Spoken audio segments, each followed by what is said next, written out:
Bienvenue sur la chaîne Les Jours d'avant. Qui se souvient de ce moment précis où l'air du matin mélangeait l'odeur du café noir, de l'asphalte humide et de la fumée bleue d'une gitane sans filtre, âcre comme les souvenirs d'avant-guerre de nos pères? Quand la cigarette n'était pas encore une mauvaise habitude, mais presque un passeport vers le monde des adultes, avec ses rituels, ses goûts affirmés, et même une certaine philosophie de l'inspiration lente. Aujourd'hui, ce que l'on respire, ce n'est pas du tabac, c'est le passé.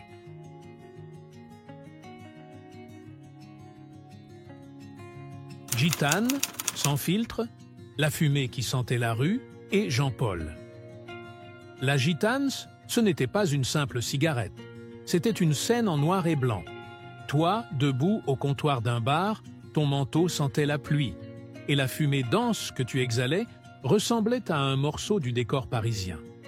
Elle n'avait pas de filtre, elle frappait les poumons comme une vérité brute, avec ce goût sec et franc, impossible à oublier, comme la voix de Belmondo dans un vieux film du samedi soir.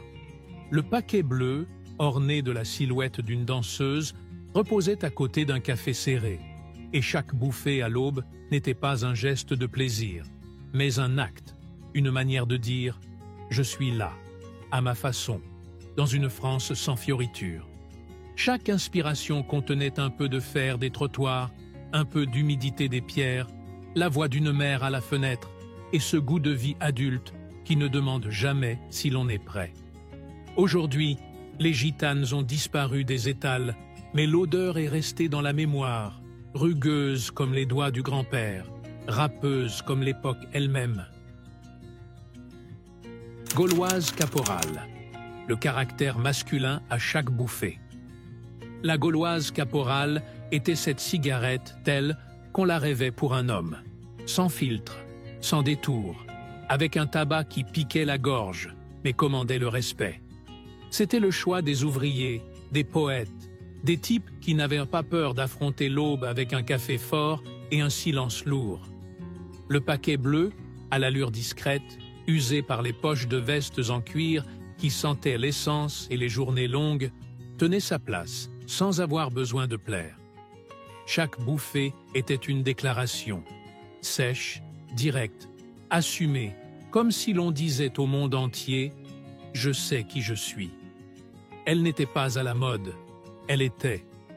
Et aujourd'hui, même si elle n'est plus vendue, son souffle plane encore dans les cages d'escalier d'autrefois et dans les cassettes audio où l'on tousse en allumant une clope dans une cuisine sans hôte. Gitanes maïs, le papier de maïs et la lumière du matin rural. Ces cigarettes respiraient la simplicité, comme un été oublié chez mamie, où la première fumée s'élevait entre les pommiers et le vieux cabanon à outils. Le papier de maïs bruissait entre les doigts, et le tabac piquait un peu le nez, sec, rêche, comme s'il avait séché dans un grenier avec les draps. Les gitanes maïs étaient fumées par les paysans, les routiers en vieux Peugeot, les hommes aux mains fendillées et au visage tanné par le travail plus que par le soleil. On ne les trouvait pas vraiment en ville, mais à la campagne, elles étaient comme le pain et le vin, rugueuses, vraies, sans masque ni parfum ajouté. Aujourd'hui, elles ont disparu, mais parfois, il semble que leur odeur flotte encore, suspendue au-dessus des terrasses en bois, là-bas, entre deux collines oubliées. Disque bleu. Quand la fumée était élégante. Disque bleu, c'était le choix de ceux qui voulaient rester dans l'esprit gitanes, mais en y ajoutant une goutte de douceur, comme du lait dans un café trop fort. Ces cigarettes avaient l'air plus propre, se fumaient plus doucement, et pourtant, elles vibraient toujours au rythme de la ville, simplement un rythme plus lent, plus feutré. Les journalistes, les profs de lycée, les femmes divorcées les tenaient du bout des doigts. Et dans chaque souffle, il y avait un écho français, un peu amer, un peu tendre, toujours réfléchi. Disque bleu, c'était la cigarette que l'on allumait seul, mais sans tristesse, pour réfléchir, pour se retrouver. pour que la fumée ne dérange pas, mais accompagne. Aujourd'hui, presque oubliée, elle dort encore dans les tiroirs des secrétaires, comme une carte postale sans message.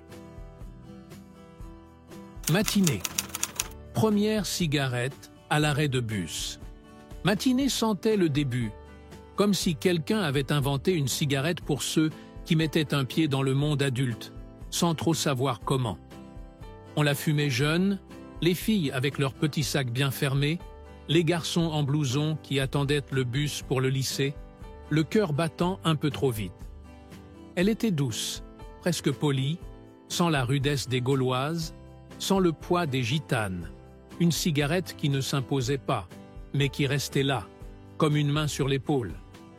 Avec elle, on pouvait se tromper, tousser, apprendre, elle pardonnait, parce qu'elle était elle-même une première fois, maladroite, mais nécessaire. Aujourd'hui, on parle peu de matinée, mais ceux qui ont commencé avec elle se souviennent encore de leur reflet dans la vitrine et de cette fumée qui montait dans la lumière du matin. Peter Stuyvesant, le rêve américain au bureau de tabac. Peter Stuyvesant, c'était comme une pub à la télé qu'on ne regardait pas vraiment, mais qu'on connaissait tous par cœur. Ces cigarettes sentaient l'étranger, même quand on les achetait dans un tabac de banlieue lyonnaise. Le paquet, lisse et coloré, tenait dans les poches de ceux qui rêvaient d'ailleurs. Pas forcément très loin, mais au moins pour un week-end. On les fumait dans les trains, entre deux cours, ou après un film. Elles étaient la marque d'une jeunesse qui croyait encore que demain allait changer quelque chose. Et même si le goût ne surpassait pas les autres, l'impression, elle, restait. À chaque bouffée, on était un peu plus proche de New York. Fortuna, la cigarette qui faisait simplement son travail. Fortuna ne promettait rien de grand. Elle n'avait pas de mythe ni de fierté tapageuse. Elle était là, solide, discrète, comme une veste usée mais confortable qu'on ne jetait jamais. On la fumait sans cérémonie, entre deux tâches, sur un coin de banc ou dans la cour, parce qu'il fallait fumer quelque chose, et elle était toujours disponible. Son paquet, modeste, sans fioriture, se glissait dans les poches arrière des jeans ou dans les tiroirs en métal d'un atelier qui sentait l'huile et la craie. Ce n'était pas une cigarette qu'on aimait, c'était une cigarette qu'on acceptait, parce qu'elle n'essayait pas d'être meilleure qu'elle n'était. Aujourd'hui, presque oubliée, elle revient parfois dans les souvenirs comme une vieille chanson populaire, sans nom de compositeur, mais que tout le monde a fredonné. Marlboro, France, le rouge et blanc de tous les durs. Marlboro, c'était cette image venue d'Amérique, le cow-boy, le blouson en cuir, les jeans bien taillés, et l'air de ne devoir rien à personne, même si tout le monde voulait ressembler à ça. La cigarette elle-même n'avait rien d'extraordinaire, mais le paquet rouge et blanc brillait dans les vitrines, dans les mains des lycéens audacieux, dans les boîtes à gants des voitures sportives usées. C'était un symbole, un mot de passe, un uniforme de révolte douce pour ceux qui n'avaient jamais mis les pieds au Texas, mais qui avaient vu les pubs entre deux films de Belmondo. On la fumait à la sortie du lycée, au bord du périphérique, ou en silence au fond d'un bar, pour montrer sans parler qu'on savait ce qu'on faisait. Aujourd'hui encore, elle existe, mais elle ne veut plus dire la même chose. Le mythe s'est dilué, mais l'ombre du cow-boy flotte toujours dans nos souvenirs de jeunesse. Lucky Strike, le paquet blanc du PX et l'odeur d'Occident. Lucky Strike, ce n'était pas seulement une cigarette, c'était une frontière, celle entre ici et là-bas, entre le tabac français et quelque chose de plus grand, de plus brillant, de plus lointain. On ne les achetait pas, on les recevait, on les échangeait, on les obtenait de ceux qui connaissaient quelqu'un, et chaque paquet venu du PX sentait la promesse d'un ailleurs. Leur goût, plus rond, plus doux, avec ce rien d'arôme venu d'Amérique, semblait différent, même si c'était peut-être juste dans la tête, dans l'image qu'on s'en faisait. On les fumait lentement, précautionneusement, presque religieusement, comme si chaque bouffée méritait d'être savourée pour ce qu'elle symbolisait. Et si elles ont disparu des mains, elles sont restées dans les mémoires comme un billet simple vers un monde qu'on regardait par la fente de la douane. Benson Hedges, un peu d'or pour les grands soirs. Benson Hedges brillait, même avant d'être allumé. Sa boîte dorée, presque luxueuse, évoquait les soirées au théâtre, les dîners qui durent, les moments où l'on sortait son plus beau silence. Ce n'était pas une cigarette qu'on fumait en vitesse sur le trottoir, c'était celle qu'on réservait pour après, pour plus tard, pour ces heures suspendues où le monde semble moins pressé. Son goût, subtil, légèrement sucré, rappelait que fumer pouvait être un acte élégant, une ponctuation discrète dans une conversation lente. On la trouvait dans les sacoches de ceux qui voulaient le plaire, dans les vestes des hommes qui ne parlaient pas fort, et parfois dans les tiroirs parfumés des coiffeuses en bois foncé. Aujourd'hui, elle existe toujours, mais son éclat s'estompe, comme le vernis d'un souvenir qui n'appartient qu'à une époque révolue. Winfield, le vent des routes longues et la poussière des moteurs. Winfield n'était pas une marque qu'on voyait partout, mais quand elle apparaissait, elle apportait avec elle l'odeur de la route, des camions au repos, des stations-service sous le soleil de plomb. C'était la cigarette des routiers, des marins, de ceux qui venaient de loin et qui allaient encore plus loin, avec dans les yeux la carte d'un autre continent. Le paquet, sobre, sans arrogance, évoquait l'ailleurs, le mouvement. Et chaque bouffée semblait dire « Je ne reste jamais trop longtemps au même endroit ». Elle se fumait vite, sans gestes inutiles, entre deux chargements, deux départs, deux silences lourds. Aujourd'hui, elle a disparu, mais ceux qui l'ont connue entendent encore dans sa fumée le bruit d'un moteur chaud, juste avant que la porte claque. Gitane Filtres, bleu clair. Comme Gitans, mais avec un soupir de répit. Gitane Filtre, c'était le compromis accepté par ceux qui aimaient encore les anciennes gitanes, mais qui sentaient que leur gorge réclamait un peu de repos. Même goût âpre, même silhouette sur le paquet, même posture de fumeur debout, seul face au monde. Mais un filtre, une promesse de douceur, une façon de dire « Je continue, mais plus doucement ». On les fumait dans les bureaux, aux stores fatigués, dans les voitures à la peinture écaillée, sur les escaliers de secours, entre deux phrases. Elle ne cherchait pas à être nouvelle, elle voulait simplement durer, accompagner ceux qui avaient fait un long bout de chemin et qui n'avaient pas l'intention de changer de trottoir. Aujourd'hui, elles ont suivi les autres dans l'oubli, mais leur souvenir revient parfois, discret, comme un souffle tiède dans le col d'un manteau usé. Seita Tabac, rouleuse. Une cigarette qu'on construisait soi-même. Ce n'était pas une marque, c'était un geste, celui de pincer le tabac entre deux doigts, de lisser le papier riselat sur la cuisse, de rouler lentement, presque comme on écrit une lettre qu'on ne postera jamais.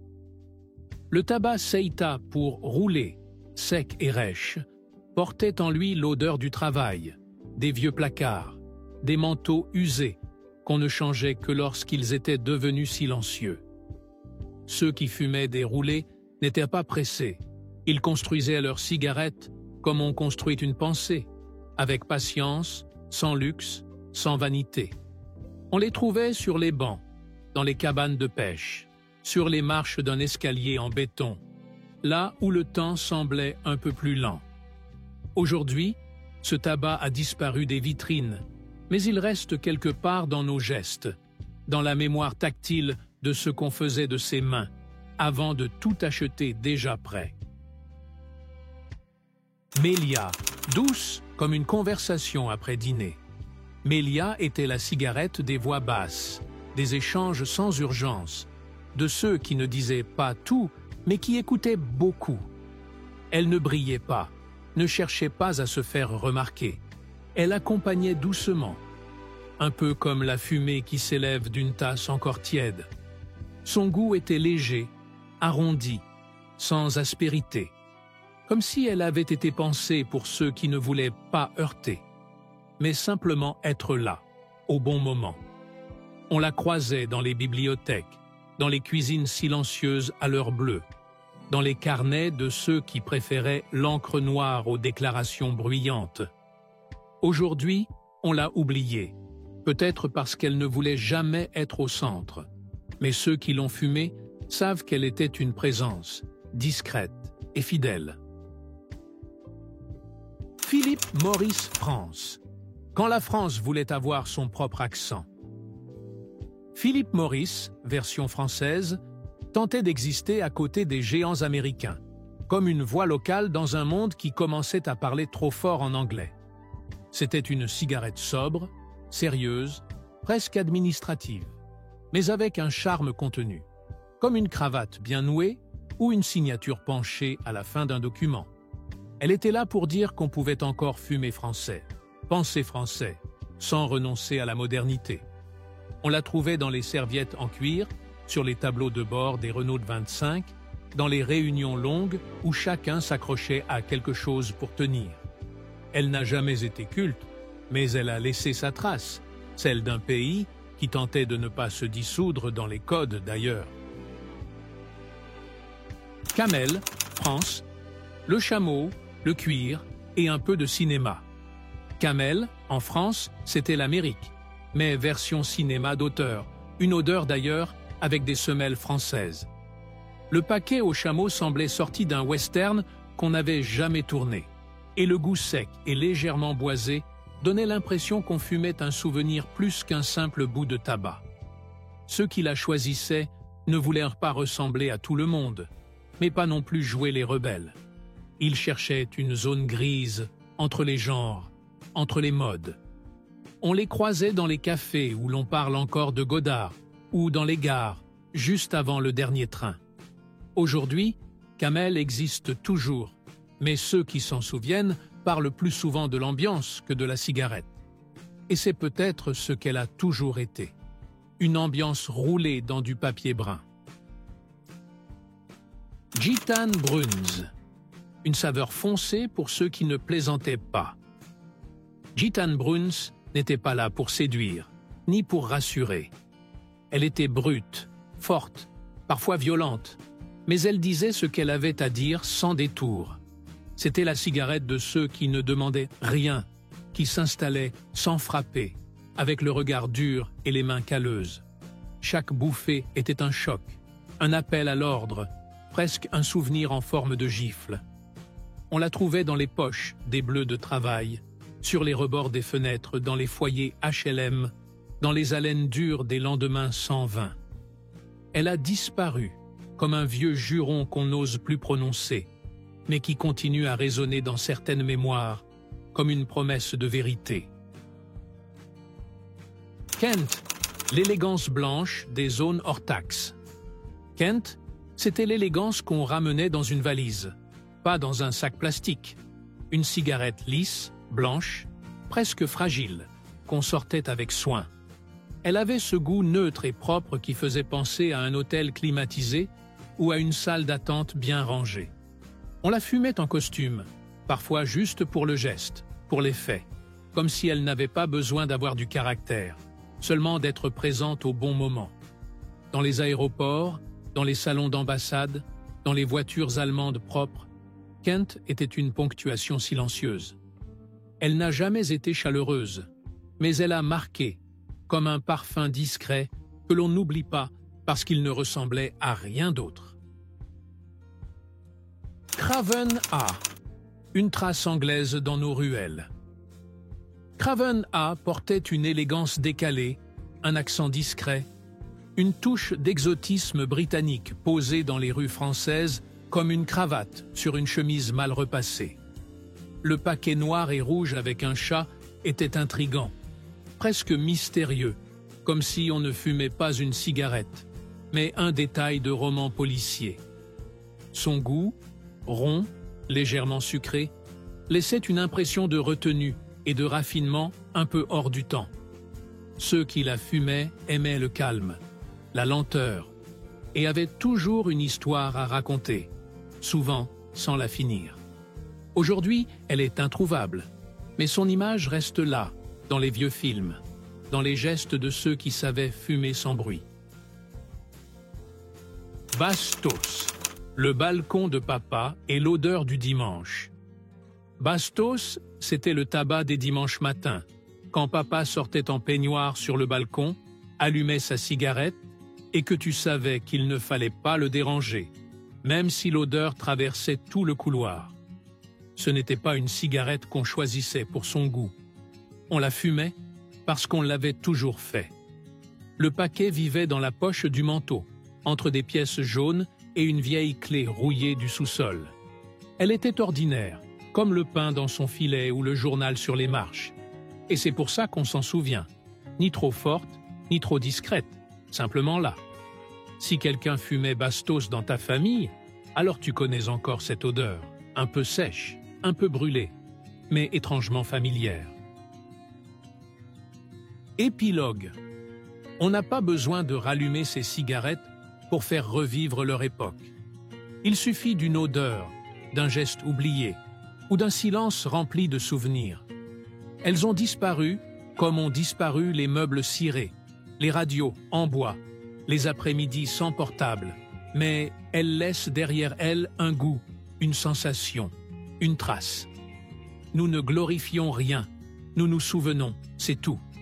Et aujourd'hui, on le dit avec douceur, fumer tue, et rien de ce qu'on vient d'évoquer ne mérite de revenir dans les poumons. Que la nostalgie reste dans la mémoire, pas dans l'air que l'on respire.